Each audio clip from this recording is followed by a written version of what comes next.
অন্যান্য ধর্ম অবলম্বী ভাইদের জন্য আদাব। আমরা বাংলাদেশ জামাত ইসলামী চাচ্ছি এই দেশটা খুবই সম্ভাবনাময় একটা দেশ, সম্পদে ভরা এই দেশ। পৃথিবীর অনেক দেশের চেয়ে আমাদের দেশটা ছোট বটে, কিন্তু সমতল উর্বর জমি আনুপাতিক হারে আমাদের দেশের মতো অন্য দেশে এত বেশি সমতল উর্বর জমি নাই। অনেক দেশ মাইলের পর মাইল শুধু ধুধু প্রান্তর। আমাদের কাঞ্চি খুলি জ্যাটে যা লাগাবেন তাই হবে। আমাদের নদী আছে, খাল আছে, বিল আছে, ডোবা আছে, সমুদ্র আছে, মাছ যেখানে সেখানে হয়। আমাদের খনিজ সম্পদ আছে, আমাদের বনজ সম্পদ আছে, আমাদের মানব সম্পদ আছে। আমাদের অনেক আপনজন তারা দেশের বাইরে চাকরি করতেছে, তারা স্ত্রী, বাবা, মা, ভাই, বোন, ছেলে, মেয়ে, আত্মীয় স্বজন ছেড়ে বছরের পর বছর তারা দেশের বাইরে কত কষ্ট করে তারা রেমিটেন্স পাঠায়। আপনারা ইতিমধ্যে জানেন গত মাসে কয়েক বছরের মধ্যে সর্বোচ্চ রেমিটেন্স বাংলাদেশে ওই যোদ্ধারা আমাদের জন্য পাঠিয়েছে। আপনারা বলবেন তাহলে কি ওদের বেতন বাড়িছে? কেউ বলতে পারে যে তাহলে কি আমাদের এলাকা থেকে ইতিমধ্যে আরো বেশি লোক চাকরি করতে গেছে? না, বেতনও বাড়ে নাই, অনেক লোক চাকরি করতে যায়নি। যারা ছিল তারাই আছে, কিন্তু ওখানকার ডলার আমাদের দেশে আসতো না। হুন্ডির মাধ্যমে ওখানকার ডলার ওখানেই থাকতো, আর এখানকার লুটপুটের টাকা, চাঁদাবাজির টাকা, রাস্তাঘাট মারের টাকা, আমাদের মাথার ঘাম পায়ে ফেলার চাঁদাবাজির টাকা, টেন্ডারবাজির টাকা,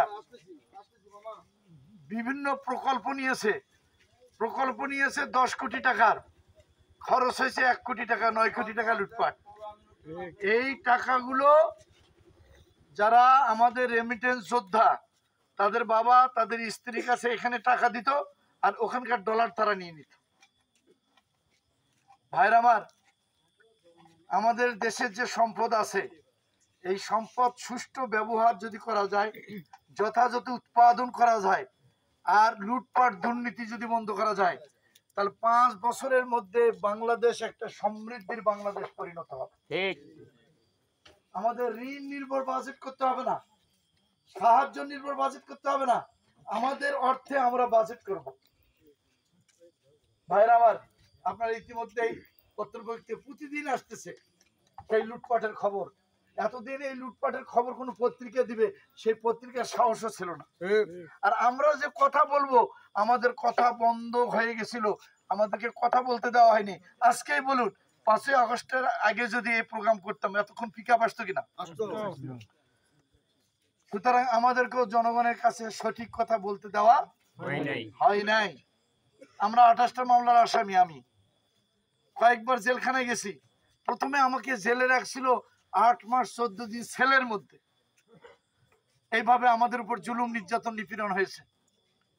সম্মানিত ভাইরা আমার, আপনারা জানেন গত 6-7 দিন আগে পত্রিকায় আসছে গত সরকারের তাদের নেতা শেখ মুজিব সাহেব তার জন্ম শতবার্ষিকী পালন করেছিল। তারা এই বার্ষিকীর নাম দিয়েছিল মুজিব বর্ষ। সেই বর্ষে তারা বাংলাদেশে 10,000 শেখ মুজিবের মূর্তি বানাইছিল। আচ্ছা বলেন তো, এই মূর্তি সনাতন ধর্ম বলেন, খ্রিস্টান ধর্ম বলেন, বৌদ্ধ ধর্ম বলেন, আর মুসলমান বলেন, কারো ধর্মে এই মূর্তিটা কি কোনো কাজে লাগবে? না। টাকা খরচ হয়েছে মাত্র 4,000 কোটি টাকা। পদ্মা সেতুর পূর্ব পারে পশ্চিম পারে বাপ বেটির 2টা মূর্তি বানাইছে। মূর্তি বললে আবার কেউ খেপে টেপে যান কিনা, নাম দিছে মুরাল। খরচ হয়েছে মাত্র 119 কোটি টাকা 2টা মূর্তি। পদ্মা সেতু যেদিন উদ্বোধন হয় সেদিন খরচ হয়েছে 89 কোটি টাকা। আমাদের গোবিন্দগঞ্জ থেকে দিনাজপুরের রাস্তা কয় বছর হলো? রাস্তার মাঝখানে ড্রেন। ড্রেন কেন? উন্নয়নের একটা ওজন আছে, ওজনের চাপে ডাবে গেছে। একটা ব্রিজ 30-40 বছর যাওয়ার কথা, 5-6 বছরের মাথায় ব্রিজ ভাঙ্গে পড়ে কেন বলেন দেখি? রড যা দেওয়ার কথা ছিল তার চেয়ে বেশি দিছে, রডের চাপে ভাঙ্গে গেছে। কথাগুলো বুঝতে হবে আমাদের। আমি কি কথাগুলো বুঝাতে পারতেছি আপনাদের? সম্মানিত ভাইরা আমার, যারা আমরা রাজনীতি করি বিশ্বাস করেন, আর যারা জনপ্রতিনিধি, যারা ইউনিয়ন পরিষদের চেয়ারম্যান, মেম্বার, উপজেলার চেয়ারম্যান, ভাইস চেয়ারম্যান, এমপি, এবং আমরা যারা রাজনীতি করি, আমরা যদি কথার সাথে কাজের মিল রাখি, জনগণের পয়সা আত্মসাৎ করব না, বিশ্বাস করেন ওই এলাকার চুরি চামারি সব বন্ধ হয়ে যাবে।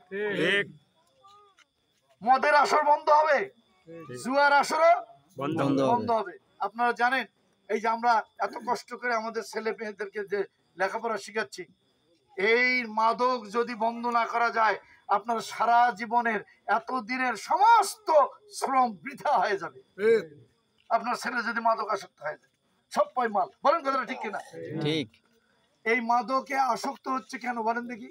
আমরা যারা দল করি, আপনারা আবার মনে কিছু নেন না, আমরা যারা দল করি অবৈধভাবে নদীতে বালু উঠাচ্ছি, ওখানে কিছু যুবকদের কাজে লাগাইছি। হাট বাজার আমরা 2 কোটি টাকাতে ডাকি নিছি, আর 5 কোটি টাকাতে ফির আরেকজনের কাছে বিক্রি করছি, ওখানে কিছু যুবকদের কাজে লাগাইছি।